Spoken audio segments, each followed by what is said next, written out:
Hi, everyone. I'm Deanne Barrett. Welcome to Wholehearted Parenting. I'm here with Nancy Aronie. Nancy is a mother, a grandmother, a writer, a teacher of writing at Harvard University, among many other places and accolades. You can read more in the links below us, but I want to get right into this interview with Nancy. Welcome, Nancy. Thank you so much for joining us. Oh, it's an honor.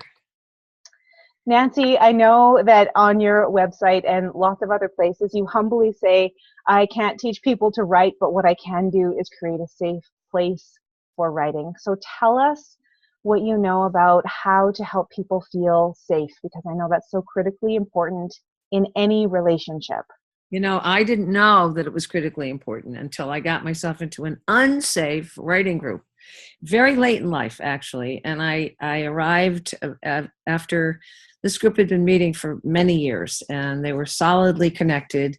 And I was invited to join them, and they were all published and fancy schmancy. And I was thrilled. I hung up the phone after they said, do you want to be with us?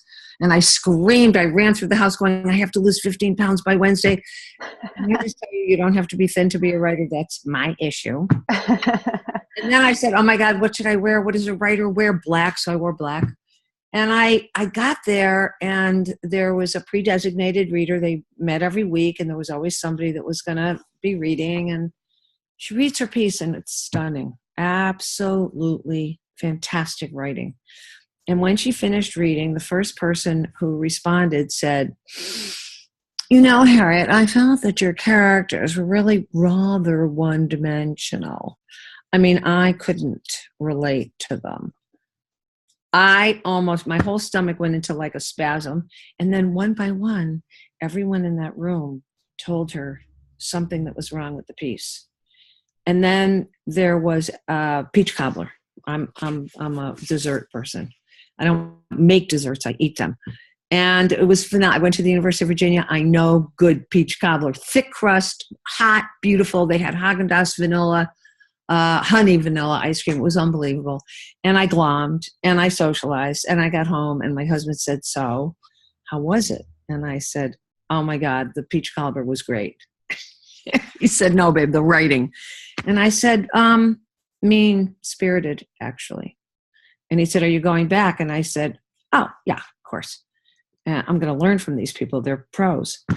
So I went back the next Wednesday, and there was another pre-designated reader, and she reads her piece, and it's fantastic. Just beautifully written. I wouldn't have changed a comma. And she finishes reading, and the first person who responded, I always make a joke and say, she must have gone to the same surgeon to have her jaw wired shut, because she said, you know, Beverly, I have to admire your perseverance. I mean, you just don't quit, do you, dear? She said, I ran out to the car and I wrote, you just don't quit, do you, dear? I could not believe that's what she said. And then one by one, same thing happened. They went around in the circle, and everybody told her something that they found that didn't work in the piece. And I didn't say anything because I was new, and I thought, they're going to think I'm some kind of Pollyanna, but I know good writing. And I just sat quietly, and then there was blueberry stuff. The wild Maine blueberries, tiny, fabulous, sweet. And I ate, and I got home with blue teeth. My husband greeted me at the door, and he said, yeah, so how was it? And I said, oh my God, it's like the worst English teacher you ever had in your life. They absolutely are. I mean, the worst part is they're wrong. The next to the worst part is they're ruining humans. And he said, so you're really going to go back to these people? I said, yeah, because I'm reading next time. And he said, and you're not nervous? And I said, Jules, they're not going to do it to a new person. Uh-huh. They did it to the new person. So I didn't read something iffy, something that was in process. I read something I knew was good and that they could not hurt me. And I finished reading, and they did such a job on me. I can't even. And I actually sat there and took notes like, oh, right. Oh, I hadn't thought of that. I actually thanked them for putting a stake in my heart and then twisting it. And then there was apple crisp. And I knew I had to get out of there. And I put the apple crisp in a paper bowl, And I grabbed a plastic spoon and I made my phony smile, frozen phony smile, and I backed out of the place and I got into the car and I took a bite of the apple crisp and I couldn't swallow it. And I have to tell you that I didn't write for a couple of years. And that's mind-boggling because I gave my power to people who weren't deserving. And I learned so much about how easily you can give over to people that you think are experts.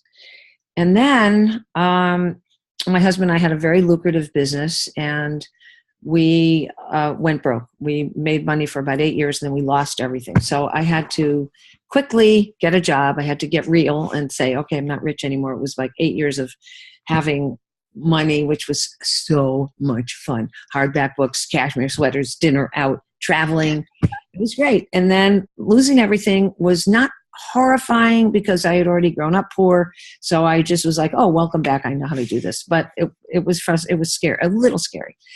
So I got a job in New York, and it's too long a story to go into, but I worked for Frances Lear. You're way too young to know who she was, but she started a magazine called Lear's, which was very much like what O is like. It was oversized and glossy and beautiful. And she used her divorce money from Norman Lear, and you probably know who Norman Lear is, you know, All in the Family, all those fabulous shows on television.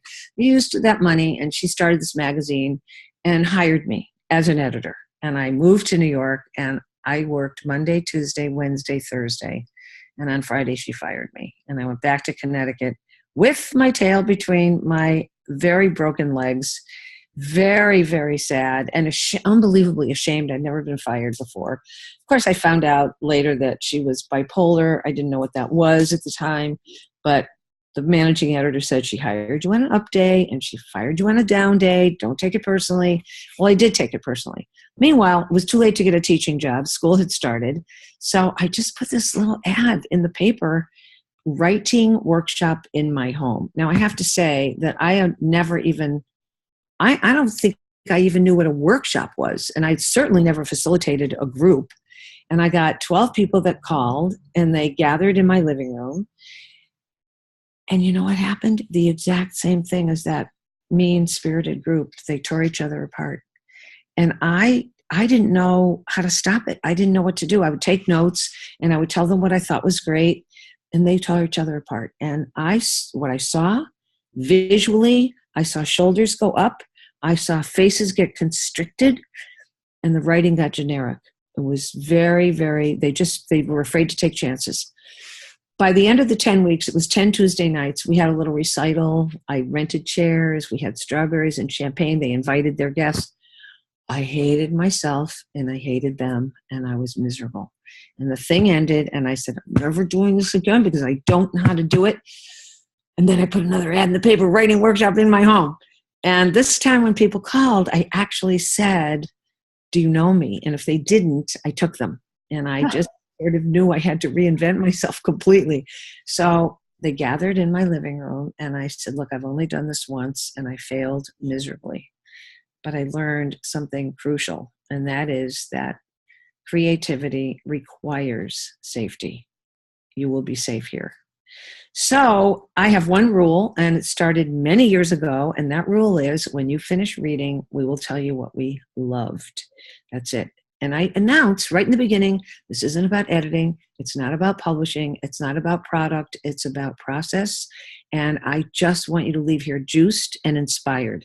And one of the other things, and you're going to have to shut me up because honestly, you tapped into my favorite subject, was that I tell them the stuff that happened to me that wasn't so great, wasn't so easy. And I think what we're all waiting for is permission to have a broken heart, to show the broken heart, to be vulnerable, to not be the expert, the pro. And so I really do tell a lot of my stories where I come out not so great, not a hero. And it really is an invitation to everybody in the workshop to say, oh, you mean I can write when I was an asshole? And yes, you can. In fact, that's the great writing. Did I answer that?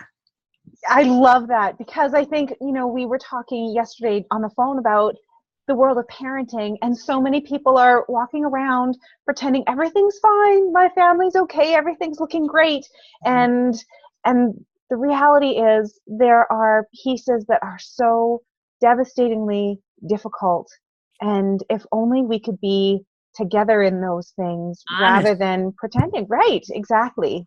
But Exactly. everybody's so afraid to be caught being human, Yes. you know? Yeah. And I was struck by your work, just a short video clip that I saw of you, which was my first introduction to you, Nancy, where you were talking about your son and your husband, and you described it like a clock. You know, at this time, things are this way, and at this time, it's this other way. Can you tell us a little bit about your experiences being a mother and a grandmother? Yeah, now I'm going to cry. Okay, the great thing about being a grandmother is that you don't have the agenda that you did with your kids. You can love them unconditionally, and you can nurture, and you can follow them. You follow their lead. You see what their nature is, and you feed it and you nurture it. But with your own kids, you have so much unfinished business. It's like I remember saying to my 10-year-old, who was thin and tall and a great swimmer, and I schlep him to swim lessons and get him on a team. And the kid did not want to be a swimmer, but his mother did. And I would say, Josh, you're a born swimmer. Never once. He didn't fight me, but I mean, that was my need, my emptiness, my hole. And so what you do with your own kids, if you're not healthy yet, is you put all your stuff on them, and you just want them to finish your story and to be successful and to get the stuff you didn't get. With the grandkid, all you do is listen. I didn't listen when my kids were little.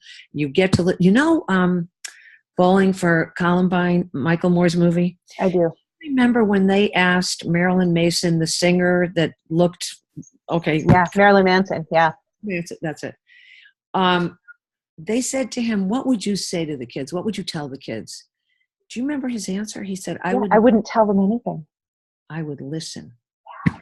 That's something that doesn't happen to kids. They get preached at, they get lectured at, they get punished, they get judged, they get evaluated. They don't get listened to. And, then they figure no one's listening anyway, so they shut down, and they start to bend into like the little broken tree that you're trying to water. And they get misshapen, actually. Yeah. Yeah. And they hide in the car and eat the apple crisp, or don't. Exactly. Yeah. Yeah. I know, as a mother, I have a Josh too, as a mother of two small children, but also with the background of having taught high school for so many years, I feel like I'm in this in-between place. I can see, and I have heard from so many teens about just wanting to be heard, what you just described. And, saying, I don't know how many times I've heard from students, I could never tell my parents this, and then it all comes pouring out. And I think, if I was the parent, I would wish you would tell me, but it's great that you found another safe adult that you can share those things with. And I often wonder, what are the steps in between having little ones and high school students, to just help them to figure out who they are and see who the person is in front of me, rather than what you described as having your own agenda. You're already 9,000 miles ahead of the game, because you're a listener.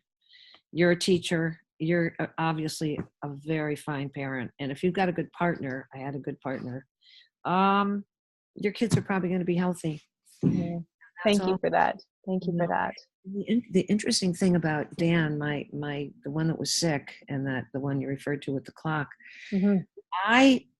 what I needed for him was to be healthy. I was asking the impossible. He got diabetes at 9 months old, and he got MS at 22. And my need for him to be not sick was so tremendous. A friend of mine, really close friend and like a teacher, said to me in the middle of Dan's second illness that was getting serious, he said, your pain is so great, Dan doesn't have room for his own. It was the best thing anybody ever said. I said, what?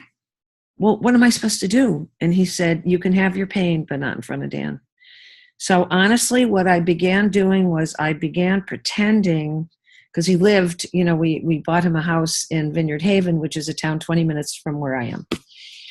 And I would drive down there, and the whole trip down, it was like a meditation. I would pretend that I had met him on a train, and he was this gorgeous young guy, and I was just going to be this just this friend who's, I knew his mother couldn't handle it, so I was just going to be this aunt.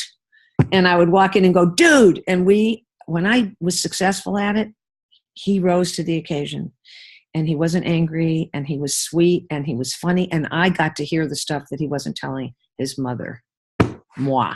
I was so hungry and so empty and so frightened. I was so frozen because nobody knew what to tell us to do. I mean, neurologists had no answer for what to do with MS. So, I learned a huge amount. And he and I actually, I was reading Carolyn Mace's book, Anatomy of the Spirit, when he was diagnosed. He was 22. And there was a chapter called Sacred Contracts. And she talks about, if there's someone in your life that's very difficult, that is intimate, an intimate relationship, not an abusive relationship, but an intimate relationship, and it's always been hard, can you consider the possibility that the two of you made a sacred contract many lifetimes ago, and that you would agree to come back in a lifetime together where you would be teachers for each other's souls? Now, I'm married to a physicist. That whole sentence right there would have an eye-rolling dance, although he's great. I mean, he's really, he's phenomenal. He doesn't judge me, and he says, look at your life. I can't argue with you. But if you believe in many lifetimes, which I think I do, I mean, my stomach tells me yes, my mind has question marks, then that kind of understanding that Dan and I were doing very hard work, and the choice that we had was, are we going to be miserable doing this hard work, or are we going to have ball? We had a ball. And really, I got that from my husband, because he never complained. He never said, why us? So, that unconditional love happened finally. When you say you made a choice, I can imagine, it seems like that's one day you make a choice, but I know that in reality that means every moment you're making a choice. How did you? One wise woman. Thank you. How did you remind yourself of that choice, of the choosing to have a ball? I told you that I'm married to a phenomenal, healthy, very, he's just joyous. And when we would come home from being with Dan, and I'd be sitting here sobbing, and I would say stuff to him like, are we ever going to get out of this? He was threatening suicide. He was saying, I'm going to kill myself. My husband would say, look, all he needs from us is to be present. He just needs us there. We can't make him well. We can't fix this. And you are a fixer, and all you ever do, I'm going to make a phone call. I'm going to get bee sting therapy. I'm going to have goji berries. I'm going to do something. He will get better. Damn it, because I need him. And then I had to start really examining, who was this for? Was this for me, or was this for Dan? And little by little, I actually started to let go, and Dan started to take charge of his own life for the first time. And he was happier. He was happier than ever. So, and then as Joel's partner, when he would be sad, I would say, so babe, when he was skiing, and he was a gorgeous skier, but he was angry at the world, and now he's happy, do you want him to have legs, or do you want him to be joyous? And sometimes he would look at me and go, I want him to have legs. And I would go, wait a minute, teacher. Weren't you the one that 2 minutes? So we were good for each other. Yes. Yesterday you told me a really beautiful story about a little girl who was hurt and how things were repaired. And that's such a clear example of the difference between adults and children and how we can take care of them. And I think it follows nicely after you saying, you realized you're a fixer, and sometimes you just can't fix things, but this is kind of the other side of the coin. There are moments when you can. So can you tell us that story? It's a great story. We were at a New Year's Eve party a long time ago, and there was somebody brought their 3-year-old, and she was just adorable. And we were all dancing, and she was dancing, and I was just watching her because she was so precious. And she got actually laid down on the floor and was, twirling her little body. And I saw someone step on her finger. And I actually almost like slow motion saw her face go into this grimace and her hyperventilating. And she got up and she started running, looking for her mama. And I followed her, and I heard her sobbing and sobbing, and her mother was rocking her and holding her. And I went back, and I saw the person that had stepped on her. And I stopped her from dancing, and I said, something terrible happened, and I know you didn't do it on purpose, but, Lila, you stepped on her little finger, and she's in pain, but most of all, she needs you to say you're sorry. And she said, oh my God, of course. So I brought her into the room, and she bent down, and she looked her right in the eye, and she said, oh, Lila, I'm so sorry. I didn't even realize you were there, and I stepped on your little finger, and I'm just feel terrible. And I saw this kid go from anguish to a deep appreciation for being recognized, that she had a hurt. The wound got healed in that 1 second. And I was thinking about how many people don't have adults become accountable when they've made a mistake. And then, I didn't tell you this yesterday, but I thought about this afterwards. The Dalai Lama most of us don't have models for adults that say, I'm sorry, or I was wrong, or oops. Most, I think when you become a parent, one of the first things that you think is you're supposed to know everything, and you're supposed to be a grown-up, and you're supposed to be adult about everything. And so when you do make a mistake, there's so much shame involved that a lot of adults are not able to say to their kids, you know what, I messed up, and I apologize. I think now that there are books on parenting and there's a little more consciousness about it, it's happening a little bit more, but it sure didn't happen in my generation. So anyway, the story is that the Dalai Lama was speaking in front of 65,000 people in Central Park. And he said something, and the interpreter said it. And the Dalai Lama said, that's not what I said. And the interpreter said, yes, it is. And the Dalai Lama said, no, it's not. And the interpreter said, it is. And there was this long pause, and the Dalai Lama, with that adorable giggle that he has, went, oh, he's right. Can you imagine in front of all those people I got to show you something. Look at this. Can you see? Hi, kitty. 9 weeks old. Oh, that's sweet. I know, the best. So anyway, there's like the penultimate grown-up who was able to say, I was wrong, with a giggle. There's no shame in being wrong. It's an act of great courage to be able to say I was wrong. But if you grew up in a household where you got smacked around if you were wrong, or punished when you made a mistake, you don't grow up being able to say I'm sorry. So you have to learn it. Can you tell us something about how you continue to support people in their vulnerability? I know that's the road for writers, to be creative and to share those pieces that are vulnerable and scary. How do you hold that door open for them?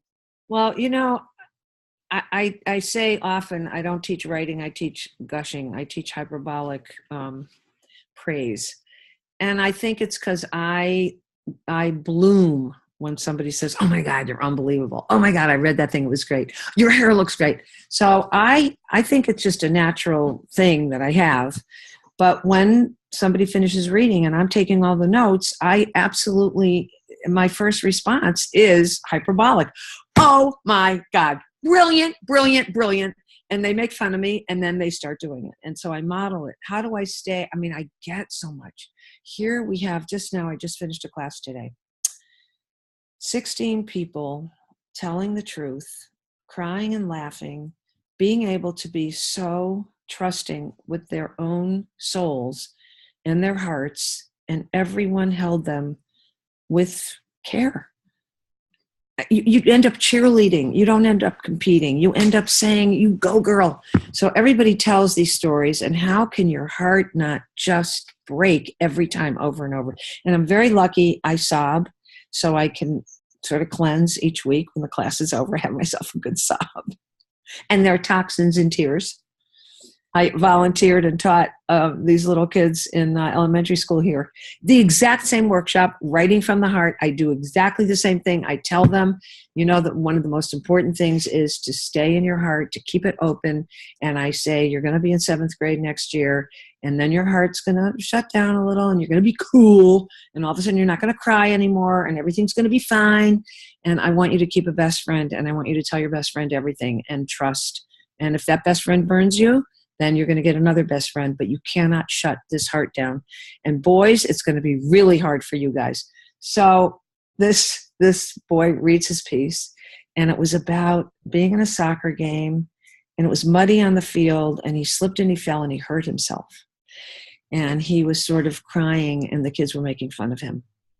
He reads his piece, and he starts tearing up, and he puts his books were all piled up high, and he puts his head down with his hands, and then slowly he comes up and he looks around, and one of the girls goes, "Oh, Todd, that was so beautiful."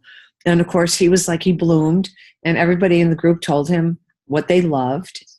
And then a girl raises her hand and she says, "Mrs. Aronie, I did a report on tears, and there are toxins in tears, so it's really good that you cry and that you encourage people to cry because you'll never get sick." So there are toxins in tears, and I'm very lucky that I do cry. And you can let it all out. I think it is funny, but it is so valuable to be able to have those safe places where we can just feel it, because otherwise it's true, it gets bottled up and we get sick. And then what happens also is, if you don't, we were talking about asking for what you want. Yes. This week, and I was saying how it's one of the, my parents did a lot of not great stuff, but one of the best things they did was they really let us ask for what we wanted emotionally, everything. So we got to have all our feelings. We got to sob. We got to be angry. We got to be funny. We got to all run to the bathroom to pee at the same time. We were laughing so hard, and having your emotions and being allowed, as opposed to, young lady, you go into your room with that frown, and you don't come out until you're smiling. I hear that all the time. So asking for what you want, when you don't ask for what you want in a nice way, then it gets stuck. And then you're angry at the people for not realizing what you needed and wanted, and you expect them to be in your head and to have done this wonderful guesswork. So then you're pissed. And then you ask for what you want by yelling. And I have to say that that's what I did on Valentine's Day, the first 20 years of our marriage. "What the is wrong with you? It's Valentine's Day, 1 rose. What is wrong with you?" Until one day I thought, actually, if you want roses, that's probably not the best way to go. So I actually changed my tune and said, "You know what? I am definitely not a healthy girl. This is what I would love if you would just write me a card." And he's, we just had our 50th. So the first Congratulations. one, thank you. That's incredible. And then I begged, I have to say, because I knew that I had a winner. He's an amazing dude. That's incredible. Nancy, thank you so much for sharing your heart and your stories and your honesty. And it's just been a great honor to connect with you and to hear your stories from a life well lived. So thank you so much for joining us here. Absolute honor. You are a very beautiful human being. I am just so happy to have met you. I'm sending you the book. Oh, thank you. Awesome. And our viewers can click on the link and see your documentary. So do you want to just tell us a little bit about that? Well, when Dan, the one that had diabetes and MS, when he was still walking and falling, though, we were in California, and I looked at him, and I honestly had this moment of, I saw our future, and I just knew that it wasn't going to be good. But he was an acting major at Bard College, and he was really gorgeous and talented. And I just spontaneously, this is how I know you have a high being in you. I just said, hey, Dan, you want to film this? That way, we'll just get this disease on film. And that way, instead of being mother and son, we can be actor and director. And high-fived, and his hand was shaking so much that I had to grab it. He was tremoring.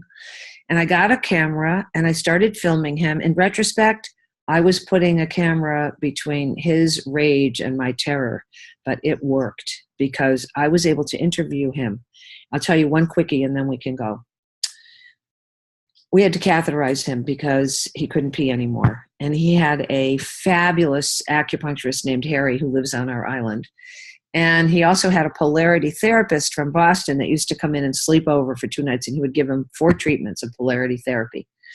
And one day I went down there, and I had said to Dan, is there any time you want me to turn the camera off, or can I just keep filming? And he said, just keep filming.